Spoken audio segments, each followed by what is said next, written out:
जो सामने का शीशा है ना, उसमें कुछ लगा होगा तो पोंछ दोगे कपड़े से, साफ हो जाएगा। लेकिन ये जो मन के अंदर, दिल के अंदर जो शीशा में हम लोग काई लगाए हुए हैं, काम की, क्रोध की, लोभ की, मोह की, मद की, मत्सर की, ईर्ष्या की, द्वेष की, ये कैसे ठीक होगी?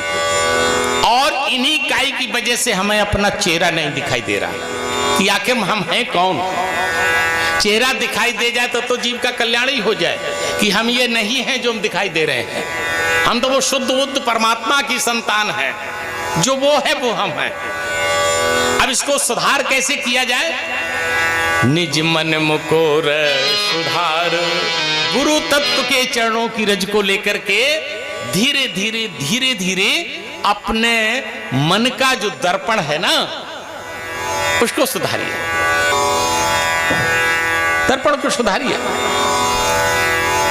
हमने पहले अपने मन के दर्पण को ठीक किया है, बाबा तुलसीदास बोल रहे हैं। तब मैं बरनऊं रघुवर विमल जश, तब मैं भगवान राम की चरित्र का वर्णन करने जा रहा हूं। जो दायक फल चार, जो ये 4 फल देते हैं। देखिए इसमें भी बड़े अच्छे अच्छे भाव संतों के हैं, 1-2 भाव सुन लीजिए।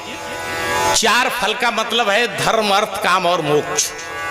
ये 4 पुरुषार्थ भगवान राम की कथा श्रवण करने से मिल जाते हैं। ये 4 फल, ये तो हुए पारलौकिक फल, लेकिन इस कथा श्रवण से लौकिक फल भी मिलते हैं। समझे नारायण जी? लौकिक फल वो कौन से, जरा देखिए। 4 लौकिक फल मिलते हैं। पहला फल है पुंगी फल, दूसरा है कदली फल, केला, तीसरा है आम्र फल, आम, और चौथा है श्रीफल, जिसको नारियल कहते हैं। ये लौकिक फल मिलते हैं। पुंगी फल का क्या मतलब? पुंगी फल, सुपारी किसके काम में आती है? सुपारी सदैव पूजा के काम में आती है। कथा सुनने के बाद यदि ये शरीर किसी के काम आ जाए, परोपकार में लग जाए, किसी के पूजा के काम में आ जाए, तो समझ लेना कि हमने राम कथा श्रवण का फल पा लिया। पुंगी फल। राम कथा सुनकर के हम सभी लोग परोपकारी बने। परोपकारी, स्वार्थी नहीं, स्वार्थी तो चल ही रहे, परोपकारी बने। ये फल है राम कथा श्रवण का। दूसरा फल है कदली फल, ये मिलता है। केला में बीज नहीं होते हैं। जानते कि सबने केला खाया? बीज होते हैं? नहीं होते ना। और मीठा होता, बहुत होता है। बीज माने कामना।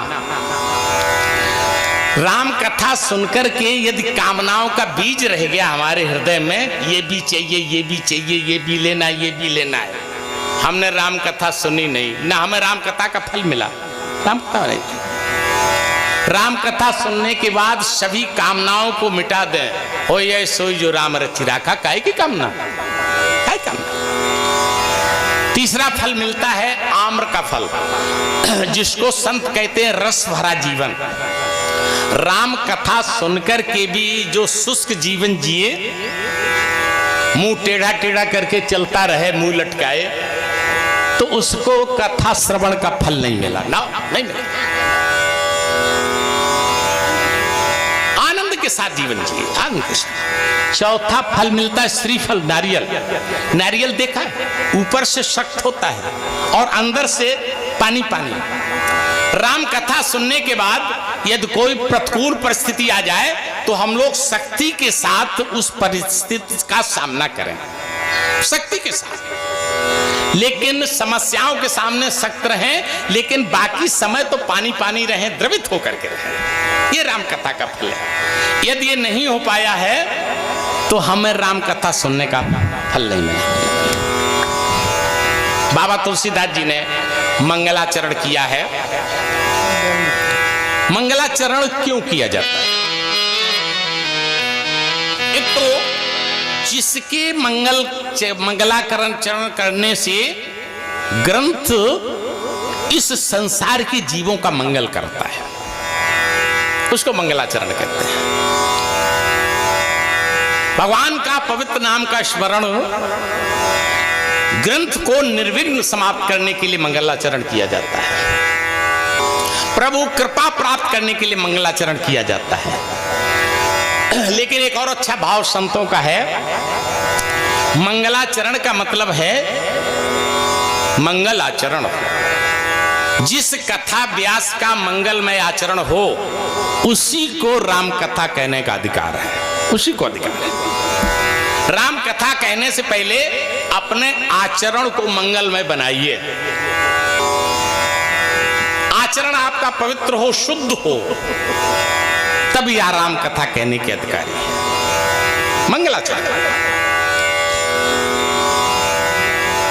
7 मंत्र मंगलाचरण के कहे गए हैं। 7 ही क्यों कहे गए? 8 कहे जाते, 5 कह देते, उसके भी बड़े अच्छे अच्छे भाव हैं। रामायण में 7 कांड हैं। ये हर एक कांड का एक एक श्लोक मंगलाचरण के लिए।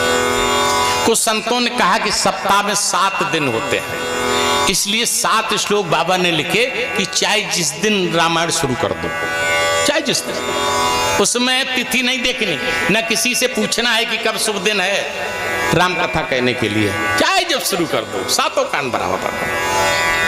कुछ संतों ने कहा कि संगीत में 7 स्वर होते हैं, सारे गामा पाधा नी, इसलिए किसी भी स्वर से मानस को गाओ। अब हमारा स्वर कौन सा अच्छा है, लेकिन गा रहे हैं, इसलिए कहीं किसी भी राग में, किसी भी स्वर से, है? चाहे राग भैरवी हो, चाहे राग बैताली, अरे किसी भी स्वर में गाओ भाई। इसीलिए 7 कांड देखे। जब दशावतार की गणना होती है तो भगवान राम का 7वां अवतार, इसलिए 7 कांड कहे गए। राम की 7वीं राशि है, 7 कांड कहे गए। राम को 7 समुद्र पर शासन करना, इसलिए 7 कांड कहे गए। आइए पहले श्लोक का हम लोग गायन कर लेते हैं। वर्णानाम अर्थ संघानाम